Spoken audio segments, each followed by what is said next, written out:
Politics now, as the Biden team moves ahead with its transition work and the president continues challenging the election results. ABC's Rachel Scott joins us from Washington, D.C. with more. Good morning to you, Rachel. Eva, good morning. It is full steam ahead for President-elect Joe Biden with the transition. He's expected to receive his first presidential daily brief tomorrow, and it comes as President Trump is still fighting to overturn the results of an election he lost. This weekend, the state of Pennsylvania handing the president and his allies two back-to-back defeats. Overnight, Pennsylvania Supreme Court striking down a Republican lawsuit to toss out more than 2 million mail-in ballots. The state's justices unanimously dismissing the case led by GOP Congressman Mike Kelly. In a concurring statement, Justice David Wecht writing, they have failed to allege that even a single mail-in ballot was fraudulently cast or counted, noting several of the Republicans who brought the lawsuit participated in primary elections under this system without complaint, adding courts should not decide elections when the will of the voters is clear.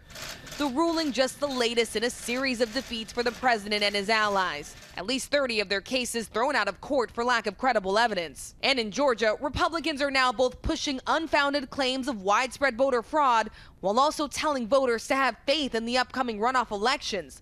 RNC Chairwoman Ronna McDaniel asked by a voter, why even vote? How are we going to give money and work when it's already decided? It's not decided. This is the key. It's not decided. While the president and his allies continue a post-election fight, President-elect Joe Biden is pushing ahead with the transition, now just days away from announcing members of his economic team.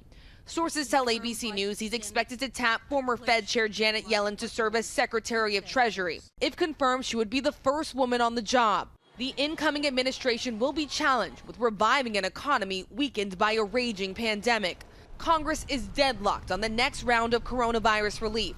Lawmakers left Washington for Thanksgiving without reaching a deal, bitterly divided over the size of a stimulus package. Meanwhile, millions of suffering Americans are hanging in limbo. Small businesses aren't like the big businesses where they're getting the loans and they're getting the grants and they're getting the help. I mean, we're all we got.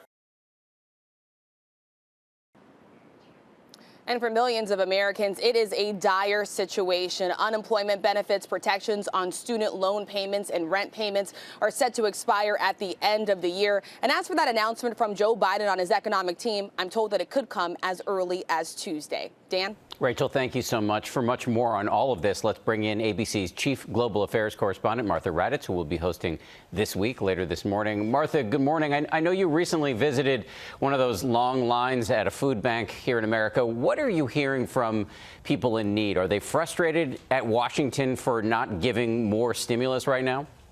I think they're very frustrated, Dan, and these stories, as you know, are all so heartbreaking. Just miles from my own home and probably from your own home, too, Dan, people lined up. About 40% of them have never sought any sort of food aid before, but there they are in these lines. Many feel humiliated by having to do this. Many are essential workers who just aren't making enough money to feed their families. There is a real sense of panic. And some of these wonderful organizations who are giving out food are also worried that it's going to increase in the coming months because of a lack of a stimulus plan, a second stimulus plan. So there is a great deal of concern out there. So much pain and even panic, as you said, in America right now. I know you have Dr. Anthony Fauci on the show this morning. Do you have a sense of what he is bracing for as the case count rises here in America? I think, you just heard from Dr. Brownstein. There is deep concern about the coming weeks and what happens after those images of all that travel and people ignoring the advice. And that's the real problem. No matter how many times Dr. Fauci says this, no matter how many times people like Dr. Brownstein say this, people aren't following the rules. They aren't in many places following the rules. There are places they're not wearing masks. They're not socially distancing. And that affects everyone. So Dr. Fauci, I'm sure, will tell us he's a bit worried about the holidays, the next holidays, the Christmas holidays, and we certainly want to know what he thinks should be done during those holidays. We'll be watching. Martha, thank you so much for coming on a Sunday morning. And a reminder, check out This Week later this morning. As we mentioned, Martha is going to go one-on-one with Dr. Anthony Fauci to discuss the surging pandemic. Plus, she will speak with Admiral William McRaven about national security challenges facing the incoming Biden administration. That's all coming up on This Week later this morning right here on ABC.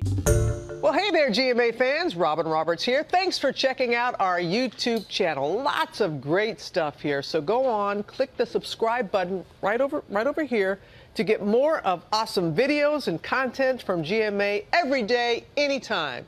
We thank you for watching, and we'll see you in the morning on GMA.